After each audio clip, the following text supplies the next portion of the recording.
tem estado connosco, já sabe a dinâmica. Vamos ter o Paulo Oliveira, que nos vai apresentar o estudo durante cerca de 45 minutos, e depois temos um espaço de cerca de 15 minutos para respostas, em que o Paulo vai responder a algumas questões que podem ir sendo colocadas aí embaixo no computador. Aparece aí um íconezinho que diz bate-papo ou conversa, uma coisa assim do género, e podem escrever lá as perguntas, porque depois alguém as vai ler para o Paulo poder responder, está bem?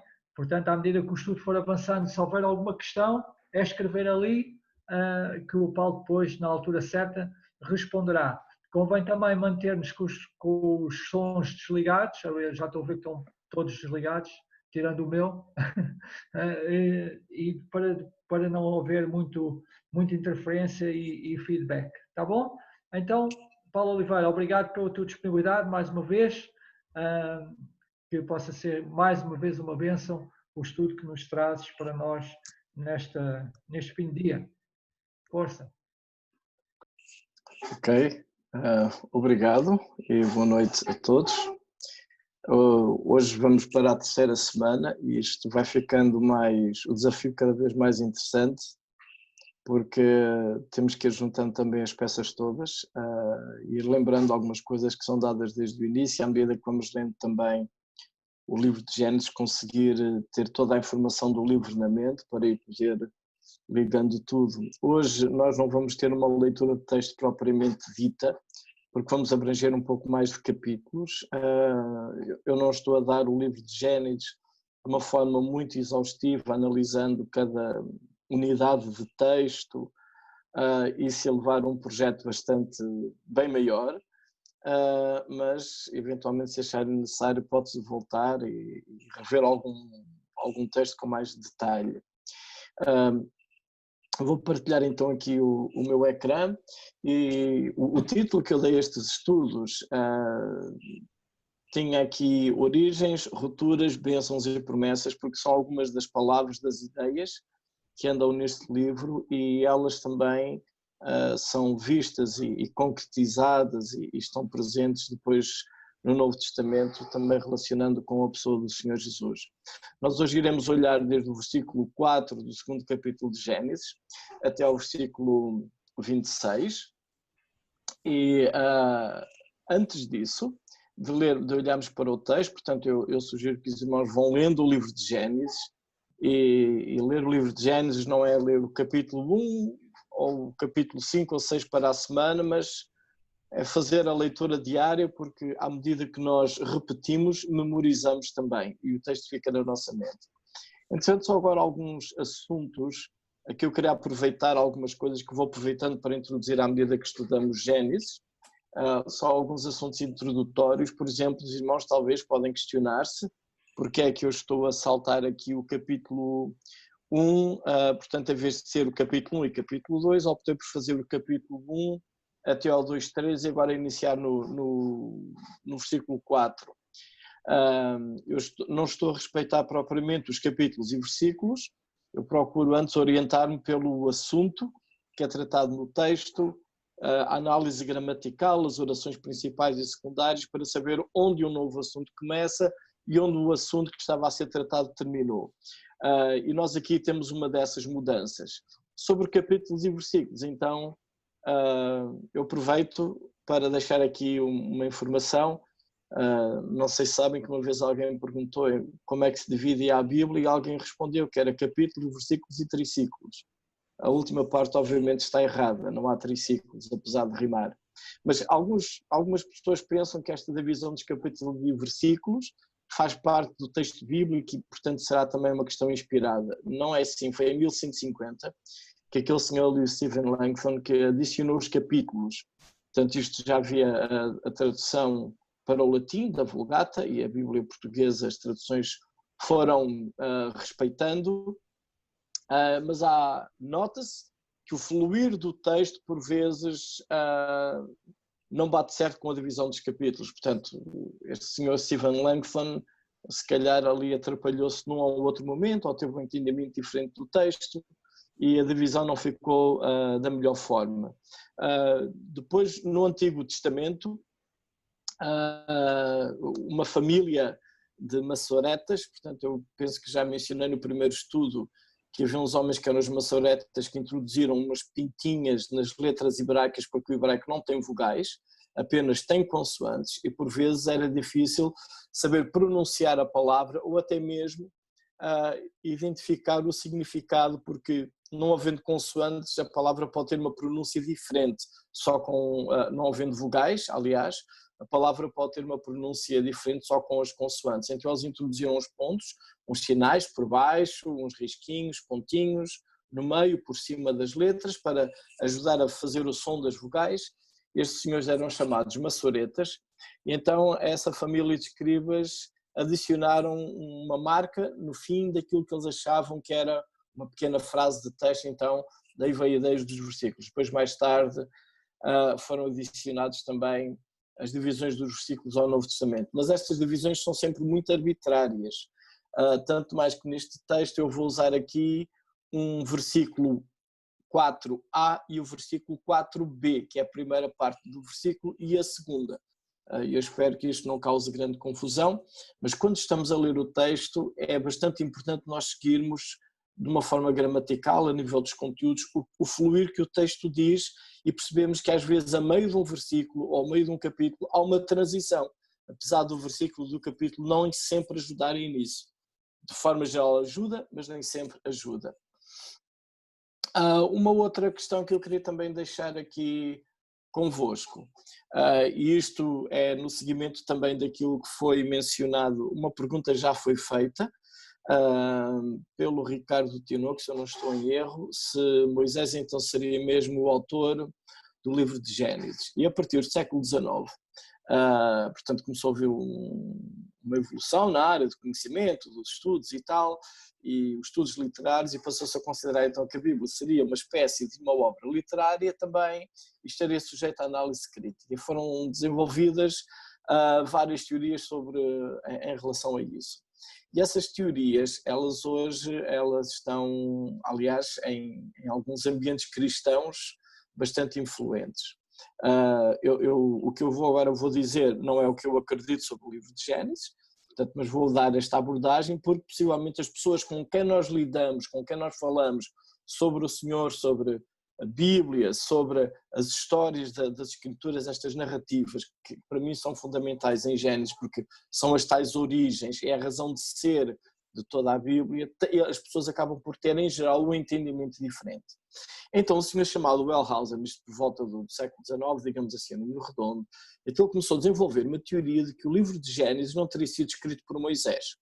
Então, havia várias tradições orais, portanto ele também partiu do princípio que não havia escrita na época de Moisés, e ele errou, porque a arqueologia agora já veio descobrir placas de argila em Ugarit daquela época, portanto, mas ele imaginou então, sendo isto tudo transmitido em tradições orais, ele começou a ler o livro de Gênesis e dedicou-se ao estudo e chegou à conclusão que o livro de Gênesis seria uma espécie de redação posterior que alguém fez, baseado em várias histórias e talvez um ou outro documento de histórias orais e alguns documentos. Então, ele identificou 4 que eu tenho aqui identificados pelas letras J, E, D e P.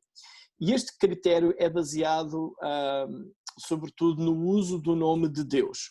Eu não sei se notaram, mas o texto que lemos a semana passada, Gênesis 1, do 1 até ao 3 do capítulo 2, Deus ali sempre era mencionado Deus. Portanto, nós temos às vezes Senhor, dependendo das traduções temos Jeová ou Yahvé, mas ali sempre temos Deus, que vem do tal hebraico Elohim. E naquele texto sempre aparece aquela expressão que em português é traduzida por Deus, que é Elohim. Esse seria então ali a letra E. A partir deste versículo 3, se olharem hoje o texto que nós iremos analisar hoje, de Gênesis 2:4, a fórmula muda. Em vez de nós lermos, por exemplo, vou ver aqui o versículo então, o 4 do capítulo 2, aliás eu até vou fazer a transição do 2 para o 3, abençoou Deus o dia 7 e o santificou porque nele descansou de toda a obra que como Criador fizera. esta é a gênese dos céus e da terra, quando foram criados, quando o Senhor Deus. E ali, Senhor Deus, se alguém tiver aí a tradução da Almeida atualizada, ou uma outra, é capaz de notar que ali a palavra Senhor está toda escrita em maiúsculas menores, mas a forma é maiúscula. E algumas edições da Bíblia optam por esse texto quando o hebraico tem a palavra Yahvé ou Jeová. Portanto, o que nós teríamos no versículo 3 é o Senhor, deixa-me agora usar esta linguagem para fazer as diferenças. O Senhor Criador dos céus e da terra, no versículo 3, é mencionado como Deus. No versículo 4, e daí em diante, ele é mencionado Yahvé, Deus, ou Senhor Deus, como temos na nossa Bíblia. E esse então seria a tal, uma outra tradição, que seria o que tem aqui o J.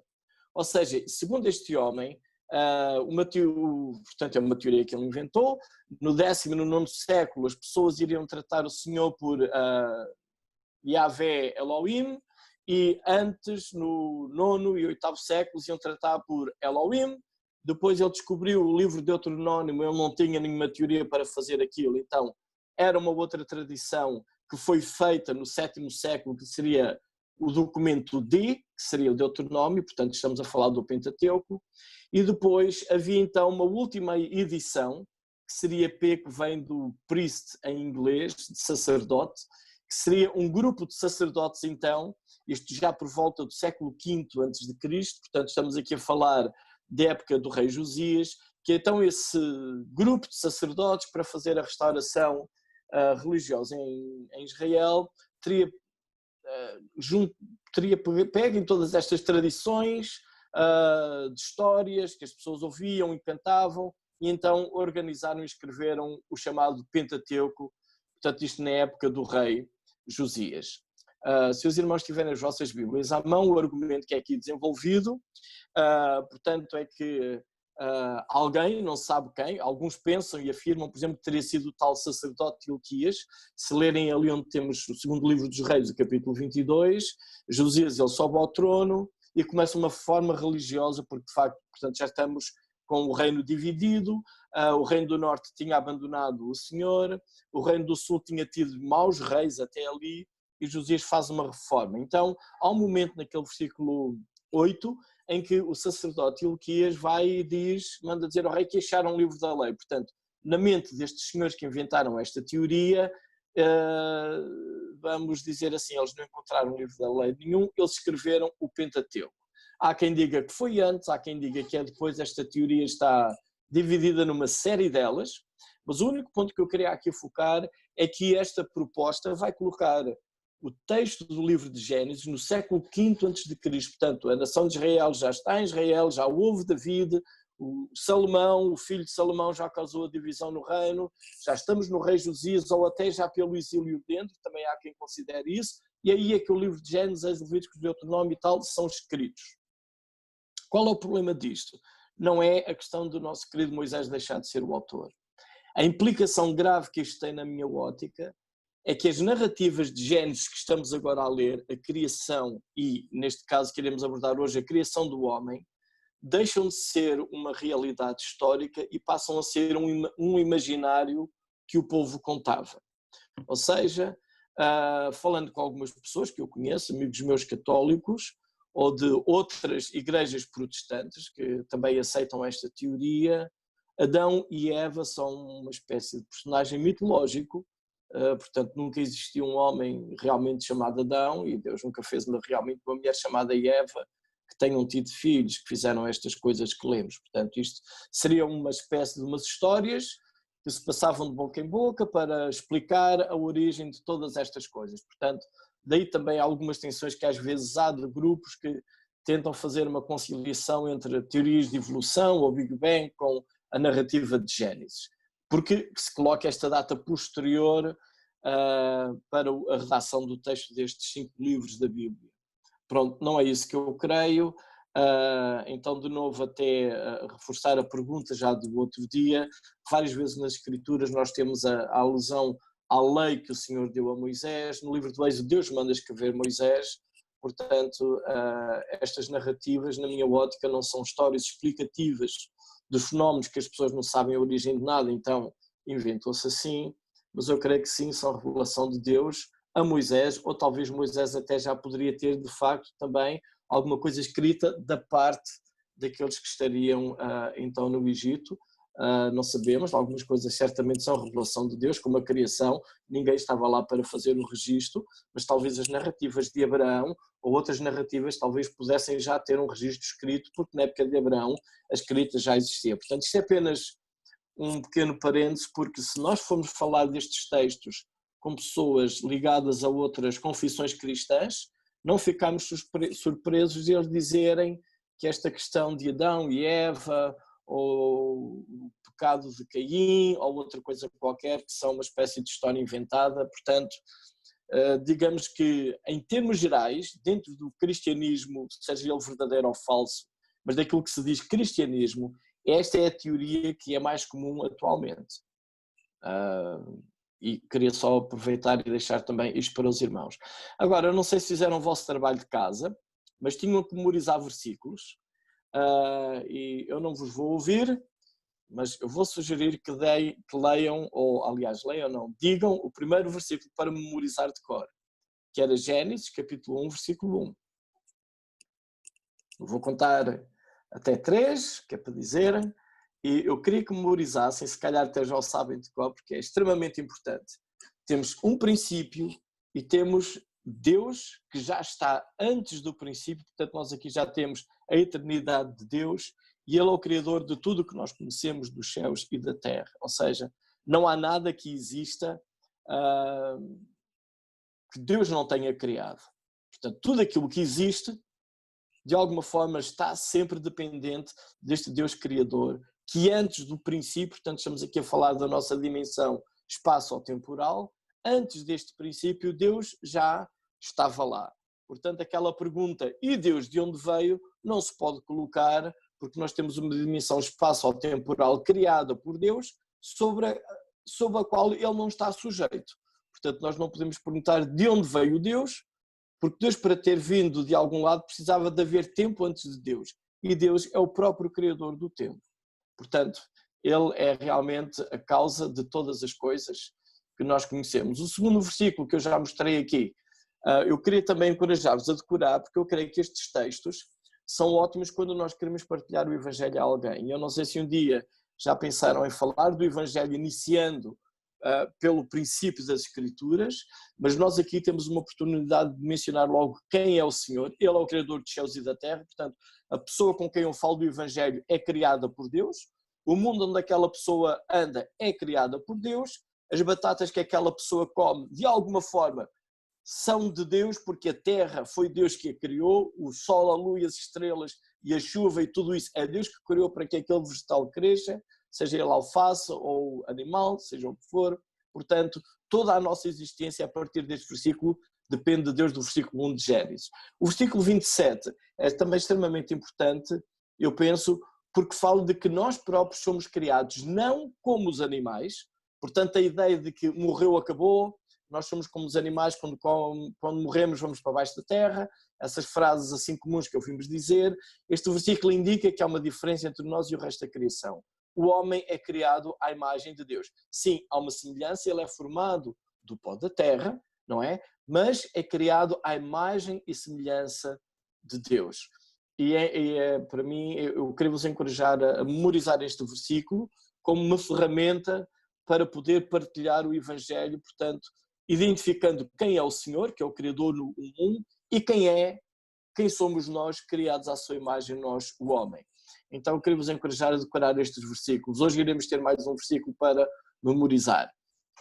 Então, o texto propriamente dito não vamos ler, que são os capítulos 2, 3 e 4 de Gênesis, em grosso modo. Então temos aqui aquela estrutura que eu já tinha mostrado a semana passada, ou ainda a anterior, que é o prólogo, que seriam os tais primeiros versículos da criação, que vimos a semana passada, e então hoje a história dos céus e da terra. E iremos abordando cada uma destas histórias, ou gênesis, ou origens, conforme a tradução que vocês usam, tem essa palavra. A ideia sempre é uma narrativa daquilo que vem. a seguir, portanto, temos as origens dos céus e da terra, e notem que este texto não está a falar como é que o Senhor criou o céu, mas está a falar da criação do homem e a colocação dele no jardim, etc.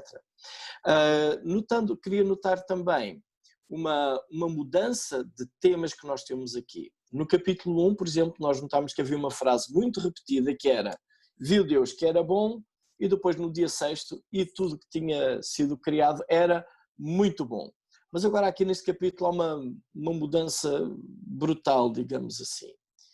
Há a queda, o homem desobedece a Deus, o homem peca, o pecado entra no mundo, há morte, há maldição, há alienação de Deus.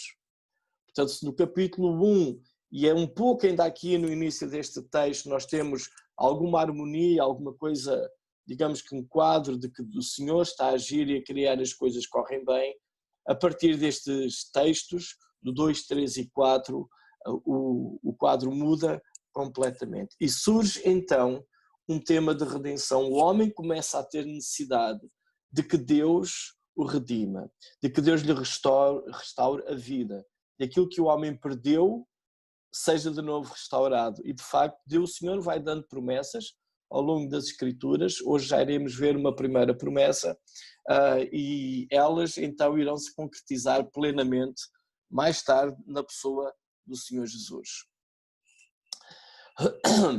Então, estes versículos do 2, 3 e 4 tenho aqui um pequeno esquema para nós nos orientarmos, e os irmãos podem ir passando os olhos no texto da Bíblia, mas até ao versículo 25 nós temos como que o ser humano está ali a ser testado. Então o homem é testado, é-lhe dado uma ordem que ele terá que obedecer ou não, infelizmente não obedece, tem a dádiva de mulher, da esposa, e depois termina com um pequeno epílogo. Depois do capítulo 3, então temos a questão do relato da queda, também as suas consequências, incluindo o juízo divino, portanto há pronunciamentos do Senhor sobre o homem, que inclui também a terra é amaldiçoada.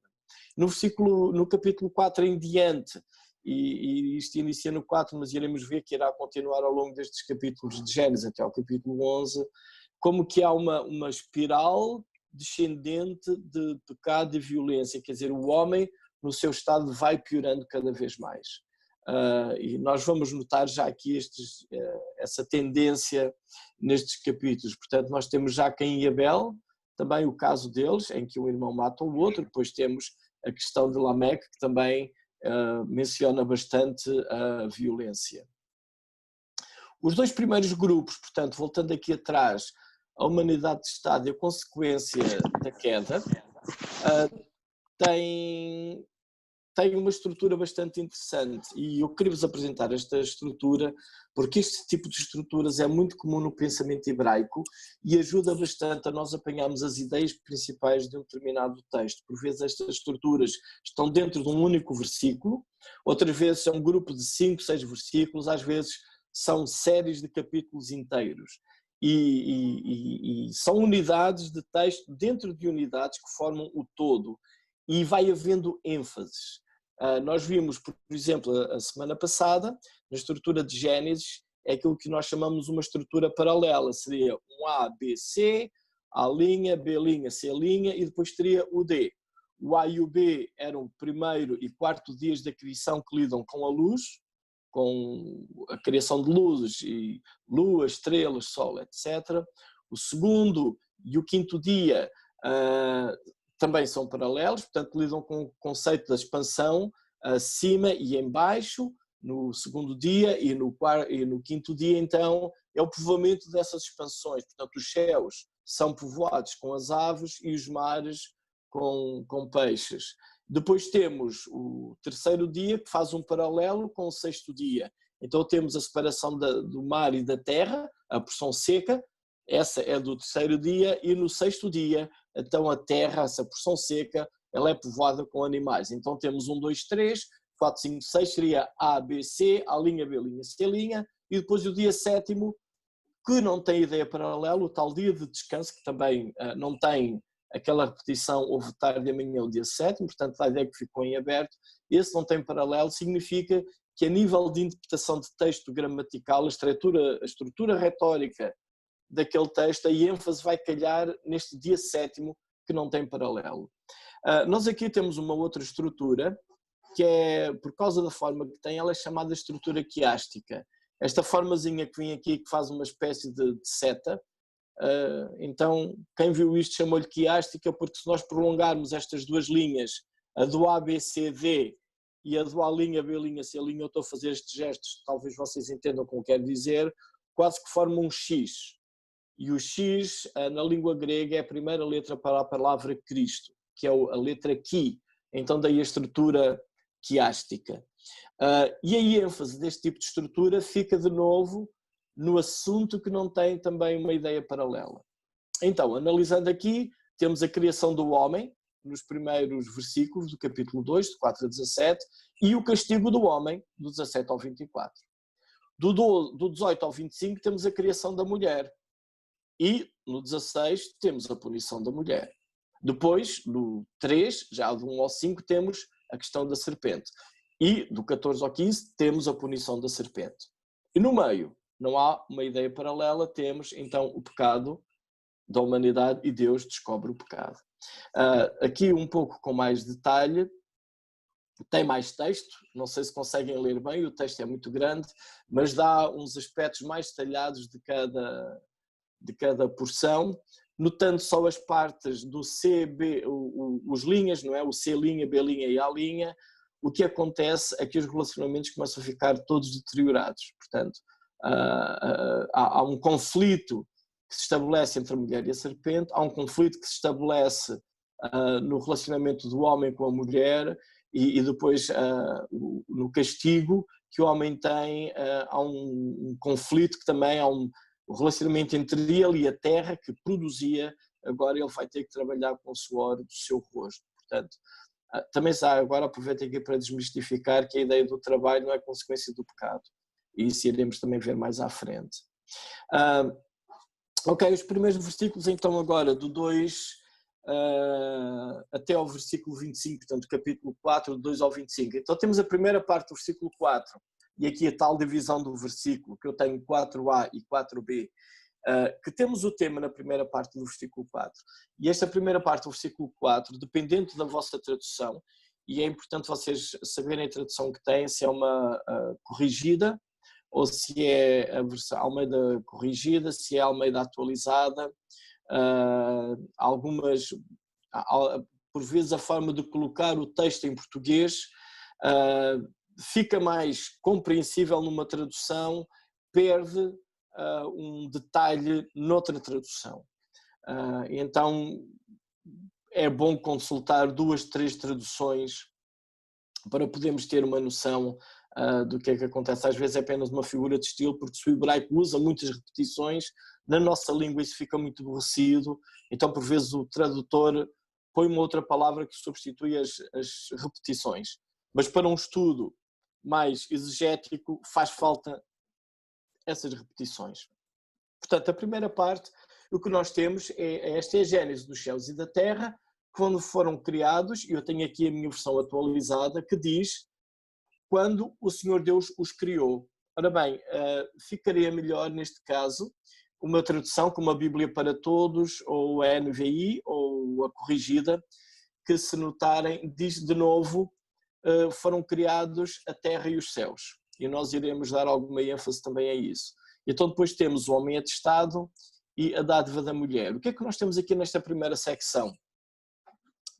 Portanto, estou-me a referir a este primeiro grupo de versículos. Céus e terra, onde notar, quando nós iniciamos no versículo 1 de Gênesis, diz que no princípio Deus criou os céus e a terra. E depois, de novo, na primeira parte deste versículo 4, também temos a sequência de os céus e a terra. Mas na segunda parte do versículo 4, aqueles que tiverem a tradução corrigida, ou Bíblia para Todos, ou NVI, hão de notar que em vez de dizer, como eu tenho aqui, os criou, tem terra e céus. e possivelmente esta forma de inverter as palavras céus e terra neste versículo 4 de Gênesis são um contraste no que irá acontecer. É que até aqui o céu, digamos, Deus estava a criar e a lidar com o homem. O Senhor criou tudo, criou o homem no dia sexto e colocou-o na terra, deu-lhe autoridade, criou a sua imagem e semelhança, deu-lhe autoridade sobre toda a terra, toda a criação. Agora aqui, daqui em diante, parece que a ordem ou a perspectiva vai ser invertida.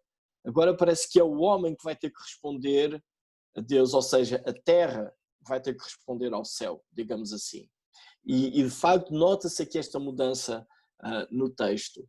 Então, na segunda parte aqui, do 4 em diante, parece que agora é a relação que o homem agora tem com o Senhor, daqui em diante. Sendo os primeiros versículos de Gênesis, Deus estava a relacionar com o homem, a preparar tudo para o homem.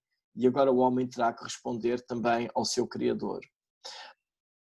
Nós temos logo aqui, bem no início então de Gênesis, o primeiro momento, e nós temos aqui um contraste entre as ordens que o Senhor dá, um contraste, não, é uma complementaridade que eu queria voltar de novo ao conceito que eu já tinha dado antes, desde a primeira semana, dos tais pactos do Antigo Médio Oriente. Não sei se recordam, mas havia aqueles pactos que era chamado concessão real, em que um suzerano, um grande rei, dava generosamente ao seu súbdito um benefício, uma porção de terra. E nós temos aqui um exemplo disso no versículo 29. Portanto, o Senhor cria o homem e diz: tenho-vos dado todas as ervas que dão semente. Portanto, vocês podem comer à vontade de tudo o que quiserem. Não há nenhuma condição. Aliás, nós sabemos que o homem pecou e hoje o homem continua a comer livremente. Temos frutas, temos vegetais, continuamos a receber esta dádiva generosa do Criador do versículo 29. Mas, no entanto, esta segunda secção do capítulo 2, do 16 e do 17, há um acordo diferente agora que o Senhor vai fazer, que não invalida o primeiro. Os dois mantêm-se, mas as condições do contrato, digamos assim, elas são diferentes. No primeiro, Deus diz: comam à vontade. E o homem pecou e continua a comer à vontade. No 16 e 17, o Senhor tem outra abordagem. Deus diz: de toda a árvore do jardim comerás livremente, mas do conhecimento do bem e do mal não comerás, porque no dia em que dela comeres, certamente morrerás. Agora, há uma condição para o homem viver. Portanto, há aqui um pacto que é o tal chamado pacto suzerano-vassalo. Deus dá vida ao homem, mas agora o homem depende deste contrato. Se o homem desobedecer ao contrato, Deus não dará vida. E de facto, é o que ele diz: no dia em que dela comer, certamente morrerás. E este é o contrato suzerano-vassalo. E lendo o resto das Escrituras, vamos ver isso com Abraão, e depois lendo, nós não iremos tratar disso neste momento, mas lendo Êxodo e outros livros do Antigo Testamento, onde estar atentos que existe este tipo de concessão real em que Deus abençoa toda a gente. Por exemplo, temos um caso desses com Noé, com o arco-íris. O homem pecou e continuamos a ter o arco-íris no céu, mas há outros contratos, há outras condições que Deus dá que ficam dependentes da obediência do homem. Se o homem desobedece, Deus fica descomprometido de prometer aquilo que tinha feito, de manter a sua promessa. Porquê? Porque é uma condição suzerano-vassalo. Deus faz, mas o homem tem que fazer. Se uma das partes quebra o contrato, Deus não está obrigado a cumprir a dele. E, no entanto, o que vamos notar é que, apesar de Deus não ser obrigado a cumprir a sua parte, pela sua graça, ele não deixa o homem. O contrato, de facto, está desfeito, mas a graça de Deus continua. Um dos casos que, se calhar, nós temos mais neste tipo de contrato, onde notar é quando, no livro do Êxodo, quando Moisés sobe ao monte e o Senhor lhe dá as tábuas da lei. E muitas vezes nós imaginamos as duas tábuas da lei, portanto, 5 mandamentos numa tábua e 5 mandamentos noutra tábua. Mas possivelmente não era assim. A antiguidade funciona também como nos nossos dias. Quando nós vamos fazer uma compra, nós temos dois recibos, um para nós e um para o comerciante. São sempre duas cópias. E então um contrato sempre tem estas partes. Tem o documento do contrato, que tem duas cópias, e tem uma das partes do contrato e a outra das partes do contrato. Portanto, num casamento temos o noivo e a noiva e o contrato de casamento. Na venda de um terreno, numa compra de supermercado, temos o que compra, o que vende e os talões, em duplicado. Então o que terá acontecido, deixa-me pôr agora este quadro, Moisés foi fazer um contrato com o Senhor queria fazer um contrato com a nação de Israel. Ele seria o seu Deus exclusivo e a nação teria que lhe obedecer, portanto seria um pacto suzerano vassalo. O que acontece é quando Moisés desce do monte com as duas tábuas da lei, neste caso entendendo da forma que eu estava a dizer, uma cópia seria da nação, outra cópia seria de Deus. Moisés desce o monte e vê que o povo já quebrou a aliança porque está a adorar um outro Deus, um bezerro que fizeram para ele. Então o contrato está desfeito. Se fosse papel, Moisés tinha rasgue as folhas. Como eram tábuas de pedra, partiu-as. Se calhar não era um ato desesperado, mas apenas o contrato que o Senhor tinha feito com a nação, de ser o Deus dele e deles serem o seu povo. Moisés ainda nem tinha chegado junto do povo e viu aquilo, ou seja, o contrato já estaria desfeito. E isto é extremamente importante. Eu quero vos encorajar a reter estes conceitos na mente da concessão real e do pacto suzerano vassal, porque Hebreus, o autor de Hebreus, vai buscar estes conceitos. Ele vai falar da antiga aliança e temos Jesus na ceia como a nova aliança e está dentro destes contratos, de uma das partes da aliança, alguém que tem que organizar, aliás, tem que relacionar estes conceitos. Portanto, é um conceito que se vai apanhando a pouco e pouco, mas ele é extremamente importante para irmos vendo ao longo das páginas das Escrituras. E o que nós temos aqui no versículo 16 e 17 é precisamente isso. O homem agora passa a ter um contrato suzerano vassalo com o Criador. E Deus, sendo o Criador, Ele é que toma a iniciativa. Ele chega dentro do homem e diz: podes comer de todas, mas daquela não comes. Ou seja, o homem tem que ser um súbdito obediente ao seu suzerano. É o que nós temos aqui. E notamos que, infelizmente, essa parte não foi cumprida. Estou aqui a olhar para o meu tempo. Agora aqui outro aspecto bastante importante para notar é que tínhamos lido aquele versículo 26, 26 e 27 do homem à imagem de Deus, e queria aqui notar agora o contraste para reforçar a ideia do homem à imagem de Deus. Notem que no versículo 7 o Senhor forma o homem, no versículo 9 e 14 Deus planta um jardim, põe a árvore na vida lá no meio do jardim. No versículo 15, Deus coloca o homem no jardim. No versículo 16 e 17, Deus dá ordens como suzerano. No versículo 18, e depois vemos no 21 e 23, Deus dá a esposa ao homem. No 19, Ele traz os animais. Mas notem que agora no 20, quem dá os nomes aos animais não é Deus, não é o Senhor, é o homem. Notem que quem deu o nome às coisas durante os dias da criação não era o homem nenhum, era o Senhor. Mas Deus criou o homem à sua imagem e semelhança, ou seja, agora quem tem este domínio, e notem aqui o que Deus diz, porque nos dias da criação, o Senhor deu autoridade ao homem para dominar sobre os peixes, sobre as aves, sobre os animais. E Deus agora cumpre este propósito dele. Quem vai nomear os animais, a criação, não é Deus, não é o Senhor, mas é o próprio homem. Portanto, este é um dos conceitos de imagem de Deus. O homem tem esta autoridade sobre a criação. E no Antigo Oriente Médio, quem dava um nome a alguém estava a assumir soberania sobre si próprio.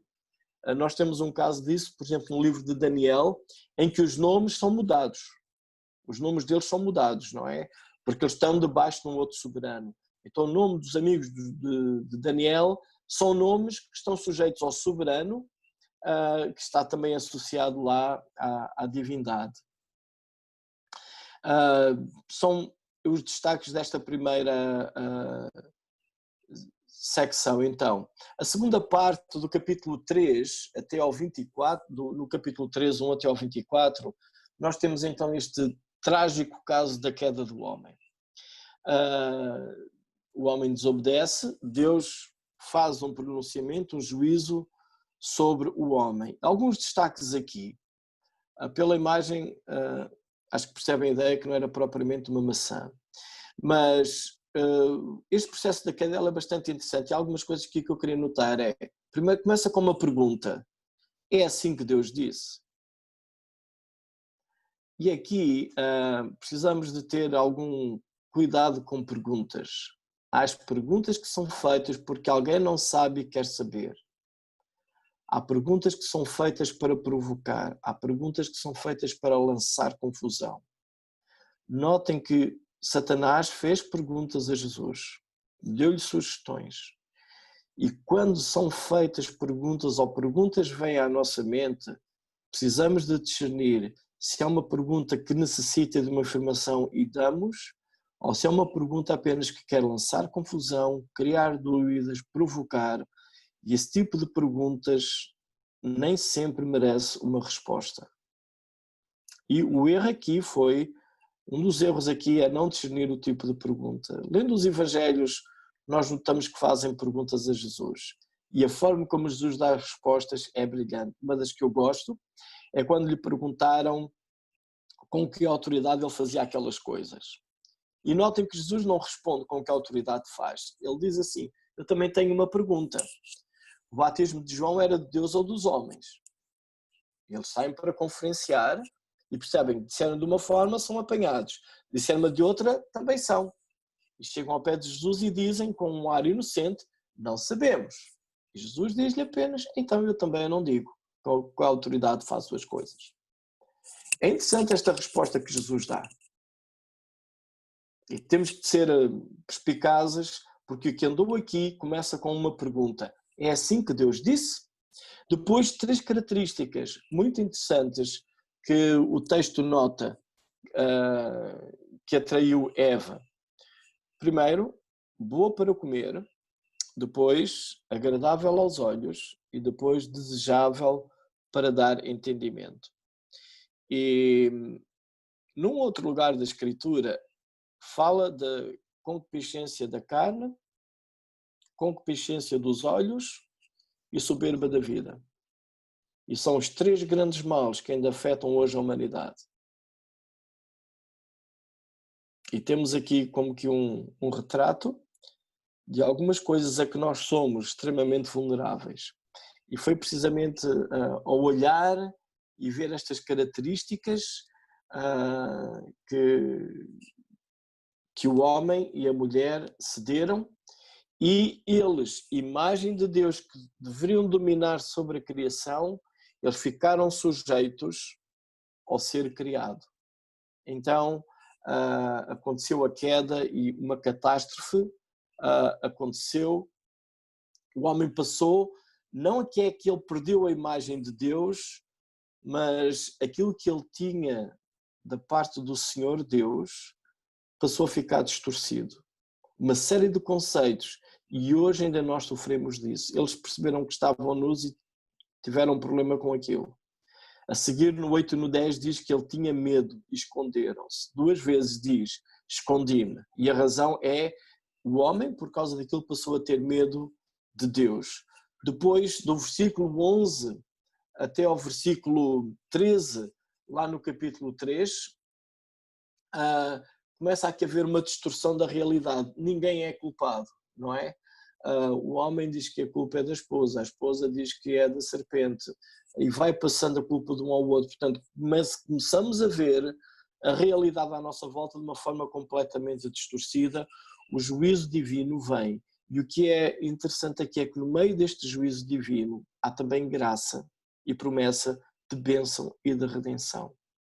Se nós temos neste capítulo 3 um quadro triste, em que o homem, por causa daquilo que ele vê, daquilo que ele deseja, fica alienado de Deus, quebra o relacionamento com o Criador, ele perde o domínio que ele deveria ter sobre a criação, fica completamente abalado e distorcido. Há uma ruptura com o ser humano, com a criação, dentro da esfera do casamento, dentro da natureza, com Deus, com tudo.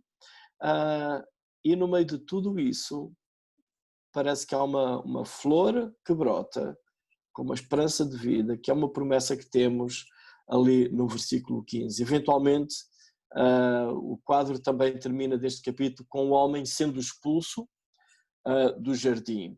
Este versículo é o terceiro versículo que eu vos quero encorajar a memorizar, porque é aquilo que em alguns, já da época que se falava ao latim, chamavam proto-evangelho, que é o primeiro evangelho, a primeira mensagem de boas novas, já está aqui. Porém, inimizade entre ti e a mulher, entre a tua descendência e o seu descendente, este te ferirá a cabeça e tu lhe ferirás o calcanhar.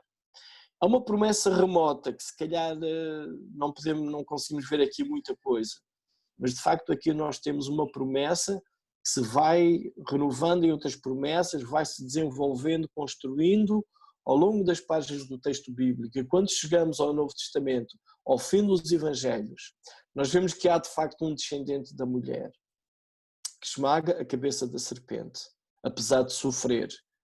E temos esse quadro de Cristo na cruz. É a concretização finalmente desta promessa. Então, voltando aos nossos versículos de memorização e pregando o Evangelho a alguém, temos um Deus criador, temos homem criado à imagem e semelhança de Deus, no 1:26, que perde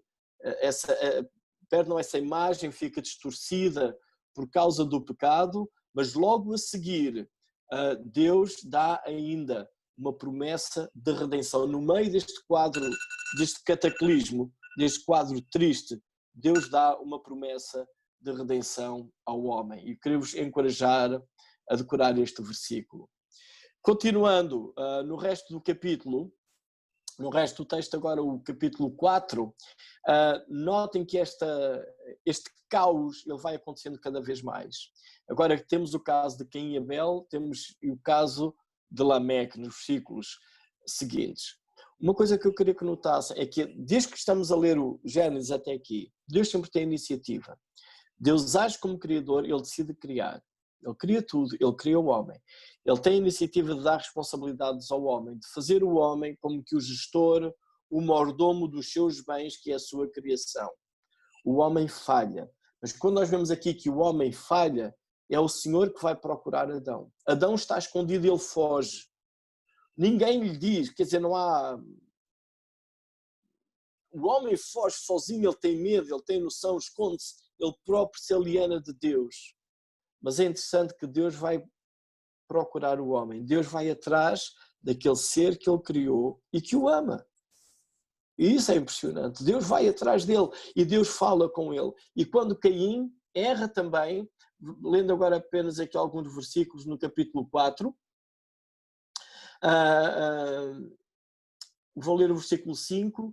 Então eles foram levar a sua oferta e o versículo 5 diz que Deus não se agradou da oferta de Caim, o autor não diz a razão, mas diz que Caim irou-se e sobremaneira descaiu-lhe o semblante.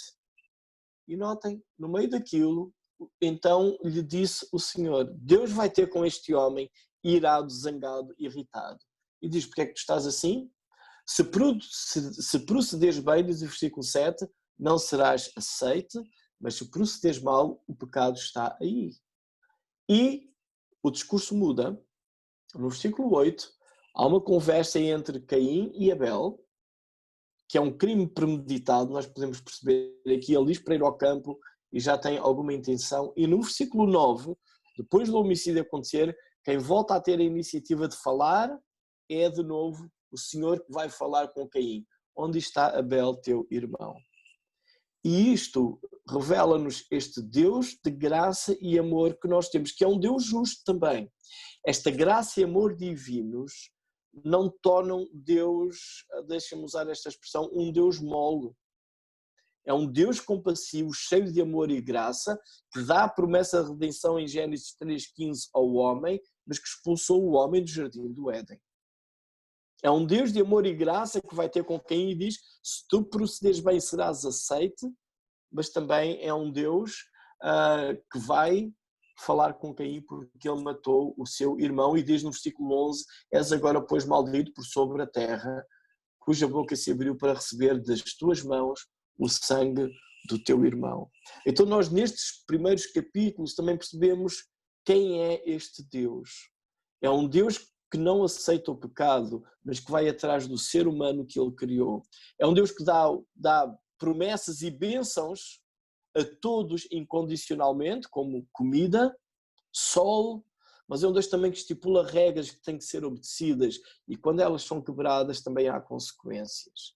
E isto é todo um quadro deste Deus Criador que nos ama, que veio atrás de nós, deixa-me usar esta expressão, de uma forma ainda mais intensa na pessoa do Senhor Jesus, dando a sua vida por nós para nos salvar. Então, como mencionei há pouco, há esta espiral descendente de degradação humana. Adão foi uma questão de comida, não é? Digamos que Adão, o erro dele foi uma questão de comida. Desobedeceu, é o que temos ali. Caim piorou. Há uma situação de inveja e assassínio. Lameque, nós temos no versículo 19, ele próprio faz esse discurso. Então diz assim, Lameque tomou para si 2 esposas. Isto contrasta com o que dizia o narrador de Gênesis. Deixará o homem pai e mãe, unir-se à sua esposa, à sua mulher, e serão os 2 uma só carne. Lameque, esta linhagem de Caim, ela está-se a afastar de Deus. Aquilo que o Senhor Deus tinha dado como Criador, eles estão mesmo a andar fora destes conceitos de Deus. E isto é o caminho que a nossa sociedade tem, é o caminho normal, natural do ser humano. Portanto, quando nós vemos a sociedade a degradar-se, quando nós vemos até nós próprios inclinações em nós mesmos para nos degradarmos, devemos perceber que isto não é o normal que Deus criou. Isto é a nossa situação por causa desta desobediência, que a Bíblia chama de pecado. E esta situação humana contrasta com aquele conceito que Deus tem do seu povo, que neste caso seremos então também a sua igreja. Então Lameque toma 2 esposas, e depois no versículo 23 tem aqui um texto que é impressionante. Ele diz às 2 mulheres, ouvi-me vós, mulheres de Lameque. Eu não sei que eu iria ficar a pensar se o Lameque, se eu fosse uma senhora e se o Lameque falasse para mim, mas eu ia ficar caladinha e fazer tudo o que ele me dissesse. Olhem o que ele diz. Escutai o que passa a dizer-vos. Matei um homem porque ele me feriu, e um rapaz porque me pisou. Eu tenho a certeza que as esposas de Lameque nunca iam calcar o homem. 7 vezes se tornará a vingança de Caim. De Lameque, porém, 70 vezes 7. Portanto, é o próprio Lameque que está a afirmar que se Caim agiu de uma determinada forma, ele próprio vai fazer bem mais intenso aquilo que o seu antepassado tinha feito. E esta espiral descendente, ela vai continuar nestas páginas, iremos passar depois também com a questão do dilúvio, etc.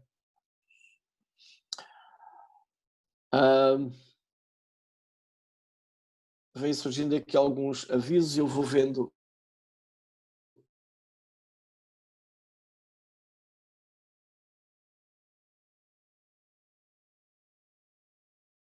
Portanto, tipo norte-sul, oriente-ocidente. No livro de Gênesis, bastantes vezes, a palavra oriente significa o homem afastar-se de Deus. E nós vamos ver isso ao longo do livro. Por exemplo, no capítulo 3, nós lemos que o Senhor, e isso era uma coisa que me tinha impressão quando era criança e li este versículo. Porque é que Deus pôs uma espada a guardar o lado do oriente da árvore da vida? Para mim não fazia sentido. A árvore era redonda, então tinha que guardar o norte, o sul, o oriente e o ocidente. Mas porquê o oriente? Porquê o oriente? Mas notem também que quando Caim se afasta de Deus, ele vai para o oriente. E se notarem, muitas vezes que alguém vai para o oriente, ou está a andar no oriente, ou o lado do oriente, no livro de Gênesis, não é em toda a escritura, mas no livro de Gênesis, é alguém que se está a alienar de Deus, alguém que se está a afastar de Deus. Não é tanto um ponto geográfico, mas é mais alguém que está a andar em direção de se afastar do seu Deus Criador. E terminei aqui, não há nada mais. Então, só para fazer uma breve síntese, alguns pontos importantes. O que nós vemos aqui nestes capítulos é um contraste com aquela harmonia que havia no primeiro capítulo. No primeiro capítulo nós temos o Senhor a criar e tudo é muito bom.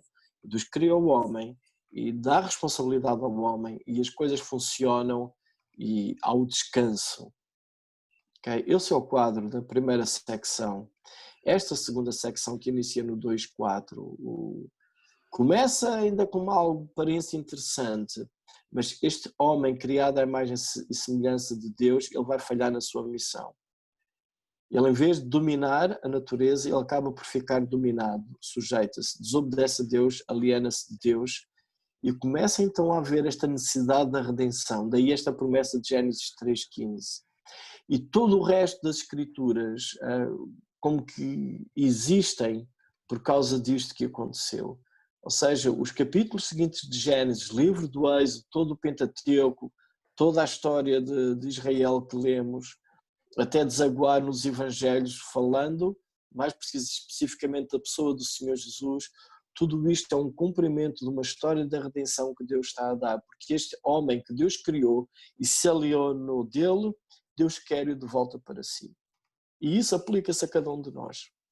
Podemos ter um passado brilhante, triste, ter tido um dia maravilhoso, um dia terrível, podemos ter uma consciência perfeitamente tranquila ou pesada, mas Deus quer-nos para Ele. E Ele mostrou isso na pessoa de Jesus, que é este cumprimento da promessa de Gênesis 3.15. Muito bem. Vamos às perguntas, Paulo. Hã? Sim. Então vá. Quem é que está aí? Acho que já há aí uma questão. Quem é que pode ler ao Paulo? O Jorge Oliveira. Sim. Então vamos às perguntas. Está aqui a primeira pergunta do Samuel. Li alguns que no original hebraico a palavra do versículo 2:17, ciência do bem e do mal, tem o mesmo significado de maçã. Existe alguma verdade nisto? Obrigado, Samuel Vieira. Gênesis, olha, de cor não sei, tenho que ir ver. Nunca ouvi uma coisa a dizer que tem o mesmo significado de maçã, sinceramente. Gênesis 2:17. Penso que é capítulo 2, versículo 17. Sim, eu estou aqui a ver só no o que é que diz o texto. Entretanto, se calhar podes fazer uma outra pergunta, que eu estou aqui a ler o texto no hebraico e leva um bocadinho mais de tempo. Está bem? Então a segunda pergunta, que por acaso fui eu que a fiz. Podemos inferir duas linhagens, uma que se afasta cada vez mais de Deus e outra que Deus a aproxima de si próprio? Olha, espera aí, disseste que era o 2:17? Sim. Portanto, é o versículo. Se quiseres, eu leio o versículo. Mas da árvore da ciência do bem e do mal, dela não comerás, porque no dia em que dela comeres, certamente morrerás. Eu não estou a ver nada aqui relacionado com maçã, sinceramente. Eu também não ouvi esta teoria, sinceramente. Mas... Não sei, mas o que tem aqui realmente, a palavra que tem é conhecimento. Portanto, temos uma palavra para árvore, temos uma palavra para conhecimento agradável e temos a palavra para mal, que é Ra. Não estou a ver aqui uma pista que relacione com maçã. Não. Okay. Se há, passa-me ao lado. Qual era a tua pergunta? Já agora disseste que era Samuel, quem... Eu penso que é o Samuel Vieira, mas... Okay. Não sei se o irmão pode falar, será ele? Mas eu, de qualquer maneira, eu vou esgravatar um bocadinho mais isso, mas pelo menos aqui as palavras que tenho realmente é bom, é mau, é árvore, não tem necessariamente a ver com fruta. Ok. Então a pergunta que eu fiz foi se podemos inferir duas linhagens, uma que se afasta cada vez mais de Deus e outra que Deus a aproxima de si próprio. Sim, sem dúvida, há uma linhagem de Caim que é a que vai para o Oriente. Não significa que a outra linhagem vai andar sempre no temor do Senhor. Mas aquelas partes complicadas que nós temos na Bíblia, que nos desanimam, que são as genealogias, elas têm um papel crucial nisto. Tanto mais que depois vamos ver essas mesmas genealogias no Evangelho de Mateus e de Lucas, que traçam ligações desde Jesus até Abraão e até ao próprio Criador. Numa delas diz, e Adão de Deus. Então, passa pela outra linhagem.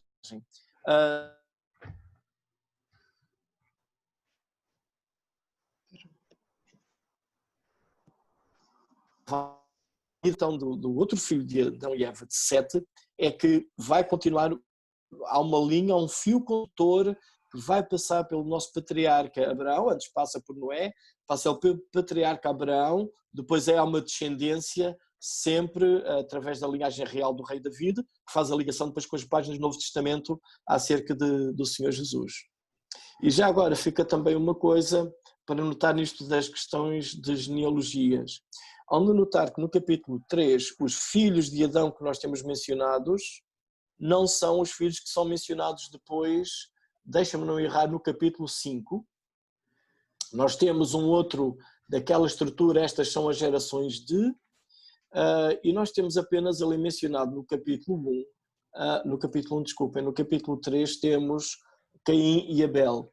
Mas depois quando nós chegamos ao capítulo 5, nós lemos que é a genealogia de Adão, e então ele tem filhos e tem um filho que lhe chamou Sete, ok?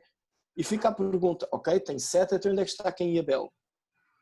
São mais velhos ou mais novos que Sete? E isto temos que ter atenção porque por vezes começam-se a fazer contas através de genealogias e a genealogia não é cronológica como o nosso pensamento. Lembram que eu tinha dito já há umas semanas atrás que nós temos um raciocínio muito linear, cronológico, um evento tem outro e outro e outro e outro. Este tipo de escrita não tem esse raciocínio, faz aquilo que é importante. Então, Caim e Abel só são mencionados porque aconteceu entre os dois. Abel morreu, deixa de ser mencionado. Caim afastou-se, deixa de ser mencionado. Portanto, a linha que vai seguir é Sete, é a linha que interessa. O resto não é mencionado. E nós às vezes temos a ideia de que a Bíblia conta tudo. E a Bíblia não conta tudo. A Bíblia tem uma seleção, isto acontece tanto no Antigo como no Novo Testamento, as Escrituras são uma seleção da revelação de Deus para nós, usando os seres humanos, mas que estes próprios seres humanos, no caso do Evangelho de João, por exemplo, ele próprio diz que Jesus fez muitos outros sinais. No entanto, João selecionou aqueles com um propósito, para nós crermos que ele é o Cristo, o Filho do Deus vivo, e crendo tenhamos vida em seu nome. Então, o que nós temos nas Escrituras é uma seleção de informação para nós lermos, sabemos quem é o Criador, sabemos quem nós somos, a nossa situação e aquilo que Deus preparou para nós. Aqui uma pergunta interessante também do Ricardo Tinoco. Qual foi o propósito divino da queda do homem? Se nunca tivéssemos pecado, podíamos amar a Deus da mesma forma como amamos agora? Olha, eu acho que eu não estou à altura de responder essa pergunta, porque eu não me consigo imaginar um ser humano sem pecado. Não consigo imaginar um ser humano sem pecado. Como eu iria amar a Deus se eu não tivesse pecado? Eu não sei. Mas o facto que nós temos ali é que Deus podia ter omitido a árvore do conhecimento do bem e do mal. Havia duas árvores no jardim. A árvore da vida e a árvore da ciência do bem e do mal. Deus poderia ter omitido a árvore da ciência do bem e do mal. Mas todo este sistema em que nós vivemos tem esta componente. E o mal, o sofrimento, tem o seu lado positivo. Por exemplo, eu só não deixo a mão em cima do barbecue quando ele está ligado porque me dói. Porque se eu não sofresse, a mão ficava ali a torrar. Mas porque dói, eu não faço isso. Eu só não me atiro do 5º andar porque há sofrimento. Porque se eu fosse feito como aqueles bonecos dos desenhos animados que saltam do 5º andar, chegam cá abaixo, dão umas cambalhotas e ficam bons outra vez, se calhar até andávamos todos a saltar do 5º andar. A questão é que o mundo em que nós vivemos, portanto, temos veias, se é um golpe, o sangue sai. Deus podia ter criado uma espécie de veia de borracha que nós íamos contra as paredes e não nos cortávamos. Mas o sistema que o Senhor criou para nós, este universo, tem estes problemas. Temos fogo que queima, temos períodos de noite em que não vemos, temos, portanto, no aspecto físico, depois temos estas questões emocionais, temos o ódio, temos as iras, temos as raivas, as zangas, mas por alguma razão, eu não sei, a Bíblia não diz, pelo menos não tenho no momento não tenho uma ideia precisa de um texto que diga porque é que Deus colocou uma árvore da ciência do bem e do mal, a não ser precisamente esta questão, o homem ser testado e provado, sabendo o Senhor obviamente de antemão o que iria acontecer. Portanto, o que nós lemos nestas narrativas da Bíblia e até Jesus, como Deus é o Criador de todas as coisas, nada disto é uma surpresa para Deus. Portanto, lendo as Escrituras, nunca me passa na mente que Deus teve uma surpresa mal.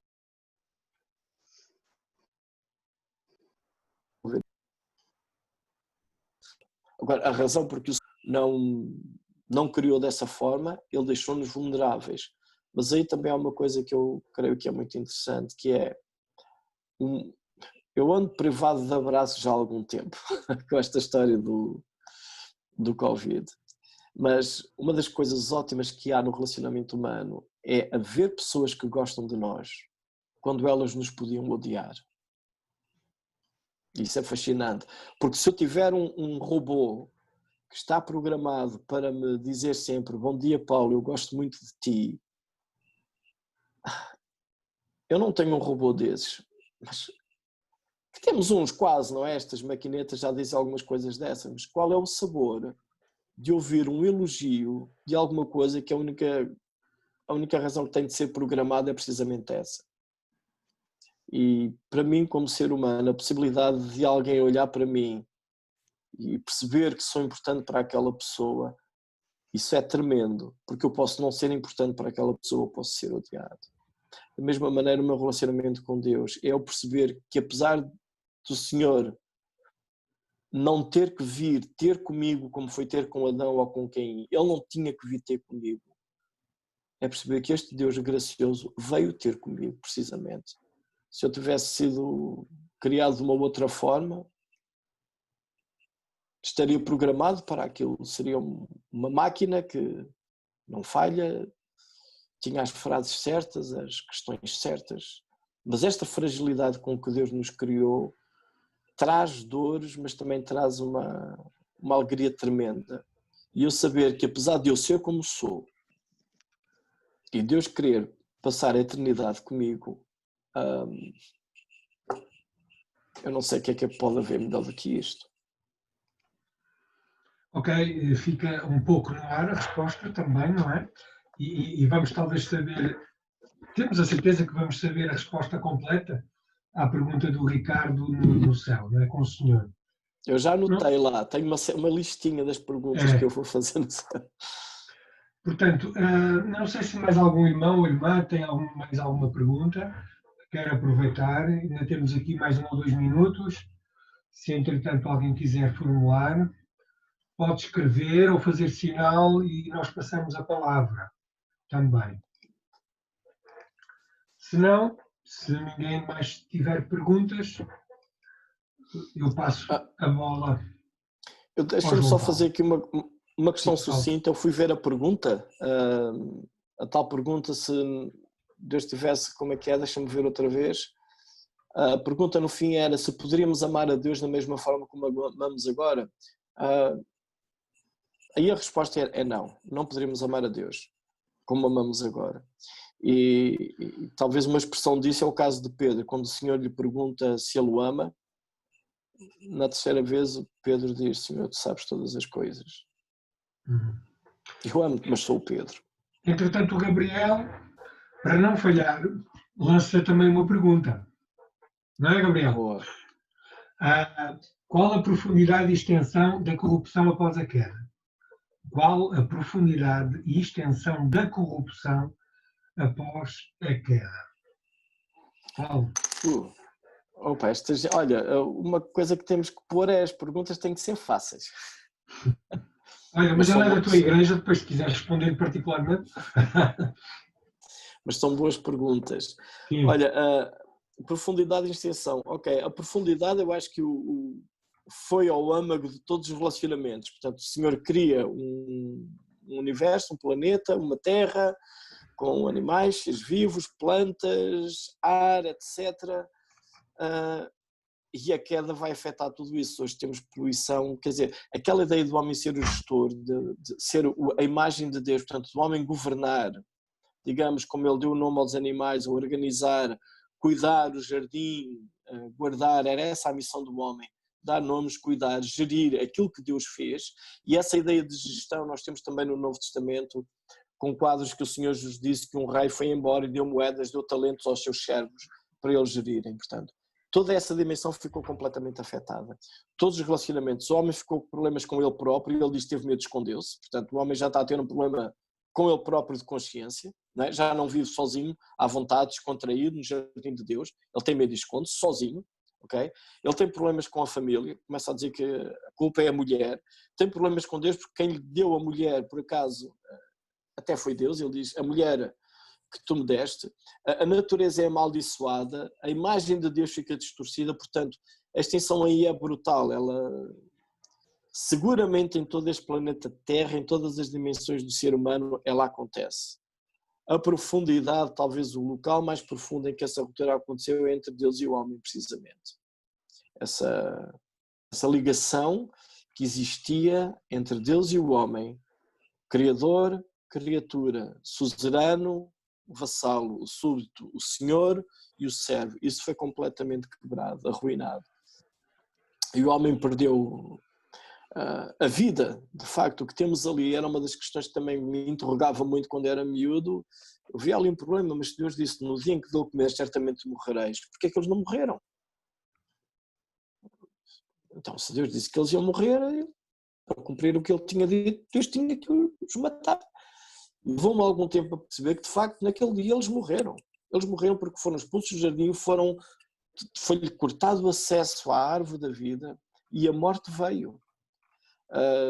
E lendo de novo o Evangelho de João, que tem conceito de vida, em João a vida é Deus. Quem não tem Deus não tem vida. E aquela vida que o homem tinha antes da queda, ela desapareceu completamente. E essa vida só é ganha de novo agora, depois do Senhor Jesus ter vindo, morrido, ressuscitado, subido ao céu e enviar o Espírito Santo. E agora podemos ter de novo a vida de Deus em nós.